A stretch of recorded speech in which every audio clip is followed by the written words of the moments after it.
Good afternoon, everybody. Happy Friday. As you all know, the President is currently undergoing his routine and long-scheduled physical at Walter Reed Medical Center, and we will have a readout from the White House physician. Last night, Karoline arrived back safely in the United States after being detained in Russia for more than a year. Since Inauguration Day, President Trump and his team have secured the release of more than 40 detained Americans abroad. This is more than half of the number of Americans released by Joe Biden in 4 years, and President Trump has brought these Americans home in 80 days. This administration will continue to work hard to bring Americans home from around the world. As I've said before, and I will say it again today, everybody in this room has access to the most transparent and accessible president in American history. The cabinet meeting yesterday was further proof. President Trump asked each secretary to provide an update to all of you in the media on the critical work they are doing at their respective agencies to deliver on his agenda. And according to new reporting from the Washington Times, who I believe is in this room today, President Trump answered nearly 100 questions from the press, all of you, during his first 3 open press cabinet meetings this year. That's nearly 20 times the number answered by Joe Biden in cabinet meetings during his entire 4 years in office. In more excellent economic news that was released yesterday, the Consumer Price Index report showed inflation fell to 2.4% in March, smashing expectations for the second straight month in a row. This marked the first drop in consumer prices dating all the way back to the COVID pandemic. Prescription drug prices saw the largest monthly decline on record. Prices for airfare, used vehicles, and car insurance all decreased as well. And energy prices fell 2.4% in March, driven by plummeting gas prices around the country. Also yesterday, House Republicans answered President Trump's call to move forward the budget resolution and officially set the stage for the passage of one big, beautiful bill. The American economy will boom after this bill is passed and the rest of the president's pro-growth agenda goes into effect. The largest tax cuts and deregulation in history, coupled with our energy industry unleashed and renegotiated trade agreements that put America first, are the ultimate formula to usher in the golden age of America. On that note, more than 75 countries have now reached out to the Trump administration, eager to address the trade issues that have exploited America and hurt our workers in the process. The phones have been ringing off the hook to make deals, and these countries wisely heeded President Trump's warning not to retaliate, and as a result, they were rewarded with a 90-day pause and substantially lower reciprocal tariff rates during this period so potential solutions can be achieved. Past presidents just willingly accepted the failed status quo on trade that ripped off our workers and our companies. But that's not who this president is. He creates his own leverage and negotiates deals better than anyone else who has sat in the Oval Office before him. And that process is currently underway. On another matter, the deadline for registration under the Alien Registration Act is today. All foreign nationals present in the United States longer than 30 days must register with the federal government. Failure to comply with this is a crime, punishable by fines, imprisonment, or both. As President Trump and Secretary Noem have both said, if you register and you leave now, you choose to self-deport. You may have the opportunity to return later legally. But if not, you will be arrested, fined, deported, never to return to our country again. The Trump administration will continue to enforce our nation's immigration laws. We will not pick and choose which laws to enforce. We must know who is in our country for the safety and the security of our homeland and for all American citizens. I also have a note from the First Lady to share with you on this Friday. On Tuesday this week, First Lady Melania Trump celebrated the advancement of the Take It Down Act in the House Energy and Commerce Committee. The important legislation passed the committee with bipartisan support, and as you may remember, the President talked about this bill in his address to a joint session of Congress last month. The First Lady remains dedicated to her championing child well-being, ensuring that every young person can thrive, and of course, championing her Be Best agenda. We urge Congress to swiftly pass this important legislation. Here in our new media seat today, we have Jordan Berman. Jordan is a social media content creator and influencer and a lawyer who grew up following breaking down the news from a neutral perspective. Jordan is the host of her own podcast called Unbiased Politics, where she dissects the top stories from the week from a legal perspective. Jordan focuses on bringing back real journalism from a nonpartisan perspective and has mastered explaining complex legal decisions to a mass audience in the short-form context. Her two biggest platforms are TikTok and Instagram, where she has roughly 500,000 followers on each. With that, please kick us off, Jordan. Thank you. As you know, yesterday the House passed the SAVE Act, and many married women, soon-to-be married women, are concerned that the new voter ID requirements may inhibit their access to the polls. What assurances can you give women voters in America to ease their concerns? Sure. Well, the SAVE Act, as you mentioned, was passed by the House yesterday. This is the Safeguard American Voter Eligibility Act. I believe I'm getting that correct. And this act is a common sense measure. It would require proof of citizenship for voting in our elections. The Democrats have been fear-mongering about this bill, have been saying that married women, if their name has changed, they didn't change it on their identification, would not be able to vote. That is complete fallacy. There are outlined in the bill about how to avoid that. The president very much supports a common sense solution to ensuring that only citizens can engage in our elections. This is critical to improving the integrity of our elections and also the trust that American citizens need to have in our electoral process. So the president supports this bill, and that is a myth that has been proven wrong by the text of this bill, and I believe some of the co-sponsors of the bill have been very vocal in addressing that, and certainly I myself, as a married woman, would not stand before this podium if the president did not support such a common sense measure. Thank you. For my next question, I actually want to give a voice to the American people. I sourced a question from one of my listeners. Her name is Bryn. She is from Oregon. And she asked, what, if any, plans do you have, the administration, for the money that will be generated by tariffs imposed on foreign goods? How will the administration facilitate the development of American industries when many critical components, labor, parts, etc., are much cheaper and more feasible from foreign entities? It's a great question from your listener, and I want to thank her for submitting it to you to ask. That's the part of the new media seat is so that everyday Americans across the country have a voice in this room. So thank you again for being here. Thanks for the question. The president's point about his trade and tariff agenda is to bolster our manufacturing industries here in our country, to bring down the cost of living here in our country, and to ensure that we are maintaining critical supply chains here in America. We cannot be dependent on countries like China if we want this country to be strong and wealthy. So the president wants to restore wealth to America by shoring up these jobs here at home, which will result in good paying jobs and higher wages for the American public. And so Americans should trust in that process. He effectively implemented tariffs in his first term while driving down the cost of living in this country, and that's what he's focused on doing again. Thank you. As a follow-up question, could I just ask, are there any specific ideas that the administration has as to what that revenue, specific tariff revenue, Sure. will be used for? Yes, to the heart of your question, the president has spoke about the trillions of dollars that he expects in revenue from tariffs and how we can use it to pay down our debt and to ensure that we are no longer faced with a crippling national debt in the trillions that is going to bankrupt our nation for future generations. So that money coming back home will make America in the green rather than in the red, which any small business owner across the country, I believe, can appreciate. Thank you so much. Thank you. Kelly. Hey. Tomorrow there will be negotiations between the United States and Iran in right. Oman. What are the president's chief goals for that, and is he satisfied with how Iran is responding to this? They don't want direct face-to-face negotiations, instead sort of old-school shuttle diplomacy where they're in separate rooms and messages are passed back and forth. So is the president comfortable with the arrangement there, and what is the chief objective? Well, I have spoken to both the president and also his national security team who will be engaged in these discussions. These will be direct talks with the Iranians, and I want to make that very clear. I also spoke to the president just last night about his goal when it comes to Iran, and he has reiterated repeatedly to all of you publicly and also privately to his team here at the White House, his ultimate goal and the ultimate objective is to ensure that Iran can never obtain a nuclear weapon. The president believes in diplomacy, direct talks, talking directly in the same room in order to achieve that goal. But he's made it very clear to the Iranians, and his national security team will as well, that all options are on the table. and Iran has a choice to make.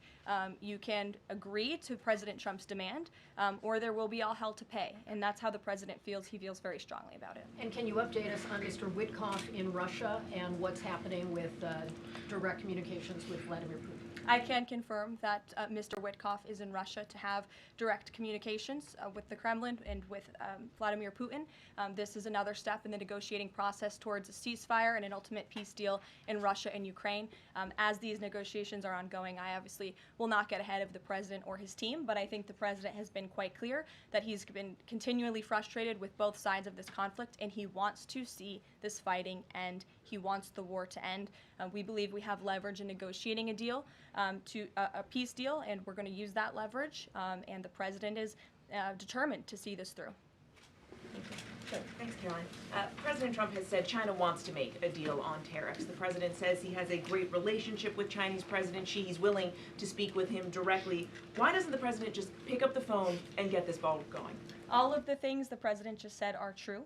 The president, as I said from the podium just a few days ago when I was up here, would be gracious if China intends to make a deal with the United States. If China continues to retaliate, it's not good for China. The United States of America is the strongest, best economy in the world, as evidenced by the more than 75 countries who have called the administration immediately to cut good deals. So the president wants to do what's right for the American people. He wants to see fair trade practices around the globe, and that's his intention and his goal. So is he waiting for China to make the first move here? I'm not going to comment on communications that are happening or may not be happening, or either way. We'll leave it to our national security team to get these discussions underway. And as always, in the effort of transparency, we will provide updates moving forward. But the president has made it very clear he's open to a deal with China. Why is he optimistic that China's going to make a deal or wants to make a deal? If they're not talking, where's that optimism come from? He's optimistic. Hey, Sean. why would any of our allies work with us to isolate China in a trade war if we're treating friend and foe alike? You'll have to talk to our allies who are reaching out to us. The phones are ringing off of the hooks. They've made it very clear they need the United States of America. They need our markets. They need our consumer base. You saw Prime Minister Benjamin Netanyahu in the Oval Office with the president saying that he was going to bring down all of their monetary tariffs and their non-monetary tariff trade barriers as well.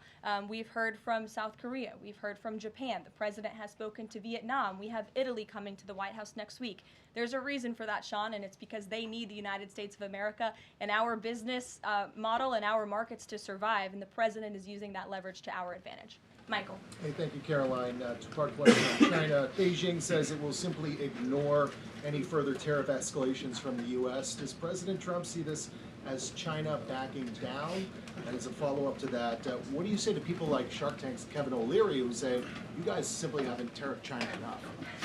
Look, the tariff rate on China remains where it was yesterday, at the 145% level. The president made it very clear when the United States is punched, he will punch back harder, and he hopes to make a deal that benefits the American worker and our companies that have been ripped off for far too long, and he's finally taking bold and courageous action to do that. You know, taking on China is, in the terms of trade and tariffs, is something that both Democrats and Republicans alike have spoken about for decades. President Trump is finally doing it. Caroline, real quick, the president of El Salvador is coming to the White House on Monday. Does President Trump want him to bring Kilmar Abrego Garcia with him? The Supreme Court made their ruling last night very clear that it's the administration's responsibility to facilitate the return, not to effectuate the return. I believe the Department of Justice just filed another brief in the lower court. I would defer you to that for any updates. But as you mentioned, President Bukele will be here at the White House on Monday to talk about the cooperation that is at an all-time high. And we very much appreciate President Bukele and El Salvador's cooperation and the repatriation of El Salvadorian gang members who the previous administration allowed to infiltrate our country. Sure. Thank you very much, Caroline. The president spoke quite highly of the great relationship that he has with the Turkish president. We know that the president might be heading off to the Middle East very soon. Is he planning to meet with the Turkish president, either here in the White House or in Turkey? Any plans? I don't have any details about the president's overseas trip other than to say he was surely going to Saudi Arabia. There could be more countries as part of that trip. We're working on the details, and as I've said repeatedly, we will provide the details of that trip as soon as possible. I'm sorry? A trip to Turkey or his invitation to the Turkish president is under consideration? I'm not going to comment on the details of the trip, but once they're confirmed, I will certainly let you all know. Yes, Stephen. Thank you, Caroline. I'd like to ask you about presidential health and also about tariffs. On presidential health, are there plans for the president's physician to come here and take our questions? And also, President Trump repeatedly makes remarks about the former president's health. Is he considering using his executive powers to bring any greater transparency there? As I have said, the president is undergoing his long-scheduled physical. It's a yearly physical that every president receives, and we will provide an update on that by the president's physician as soon as we possibly can. And about the former president and transparency regarding his health, are there... Well, I can tell you there was certainly a lack of transparency from the former president, from the entire former administration, and frankly, a lot of people in this room when it came to the health and the competence of the former president of the United States, Joe Biden. There was one of the greatest cover-ups and frankly political scandals this nation has ever seen. It's been unraveled in some recent books that are being written by journalists who engaged in that cover-up and scandal, which is quite ironic. But this president is clearly committed to transparency. You in this room see him and hear from him on a daily basis. You in this room know from covering him, it's hard to keep up with him. He is a machine working around the clock every single day. And the physician, after today's physical, will provide an update on the report in the effort of transparency. If I could ask about tariffs, there have been big swings this week in the Treasury bond yields. There's a theory that it might be because of China dumping these as leverage, driving up costs for U.S. loans like mortgages. Does the White House have evidence that this is in fact a result of Chinese dumping, and if so, is there a message on that? Not to my knowledge, but I would check in with the Treasury Department on that. I can tell you I know our Secretary of Treasury, Scott Bessent, is keeping a very close eye on the bond market. He spoke about it at the White House this week, and I know he's keeping his eyes on it day to day. Ed. Thanks. Thank you, Caroline. So the administration, I have an administration source who's telling me that we're weeks away from the first deal with the country over tariffs. Where is the administration? How soon can we see that? And what country is that first one? I won't reveal or get ahead of our trade team as these negotiations are obviously ongoing, but I can tell you very good progress has been made.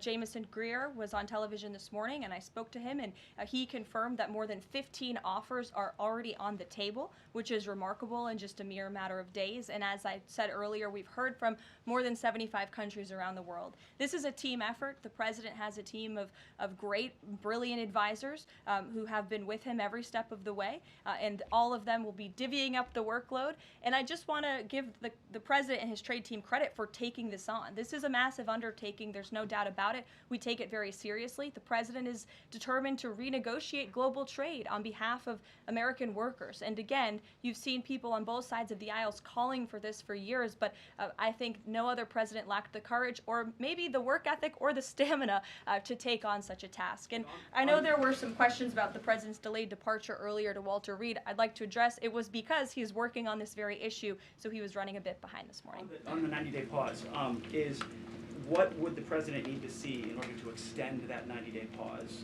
for countries on tariffs? Well, I think the president addressed this yesterday when he said he's hoping that there will be good deals made before the 90 days is up, and we will cut those deals as soon as we possibly can, country by country, tailor-made deals for each and every country as they all propose unique challenges and unique assets to each country, advantages rather, and when that 90-day mark hits, the president will make that decision then. One more, if I could, on a different subject. So a bird earlier attacked my colleague, Peter Doocy, during a live shot at I'm the wondering White if House. that's why Peter is absent from his seat.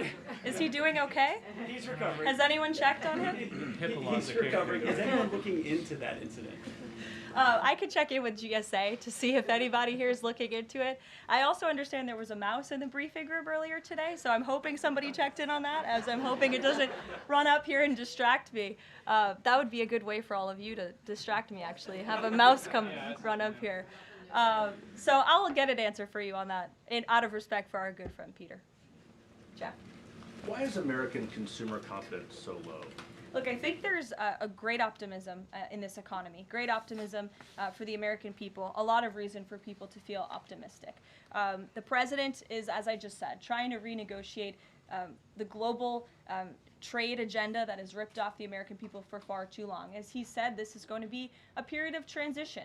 He wants consumers to trust in him, and they should trust in him. Look at what he did in his first term. And I just want to reiterate all of the reasons to be confident since you asked, Jeff. For those watching at home, yesterday the CPI report, inflation declined massively. Consumer prices are dropping for the first time in years. Energy prices are down. In fact, oil prices are down 20% since this president took office. Wholesale prices fell again. There have been trillions of dollars in investments into this country. Every day the president is signing executive orders to cut regulation, especially when it comes to Environmental Protection Agency, our energy industry. That's going to unleash the economic boom in this country that we saw in the president's first term. So trust in President Trump. He knows what he's doing. This is a proven economic formula. What is he asking of Americans at this time? He talked about transition costs, transition problems. Is he asking something specific for Americans to do? No, I think the president is asking for Americans trust in Trump, as I just said, trust in his economic agenda and formula. It's a proven formula that works. And by the way, clearly the American people do in fact trust him because they did just overwhelmingly elect him to this office. Jennifer.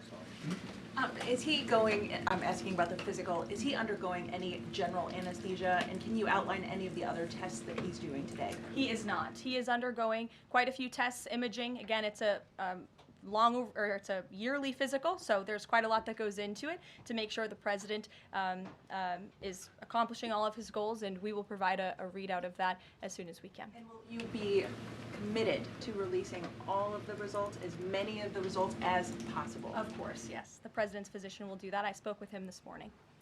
Sure. Will you guys also consider releasing the president's fitness plan? He actually looks healthier than ever before. Healthier than he did 8 years ago, and I'm sure everybody in this room could agree. Is he working out with Bobby Kennedy? And is he eating less McDonald's? I can confirm the president is in very good shape, as you see, on a near daily basis here. And in that vein, thank God it's Friday. It's been a very long and busy week here at the White House. We will see you all on Monday, and we will release the results of that report as soon as we can. Have a great weekend, everybody. Thank you. Have a great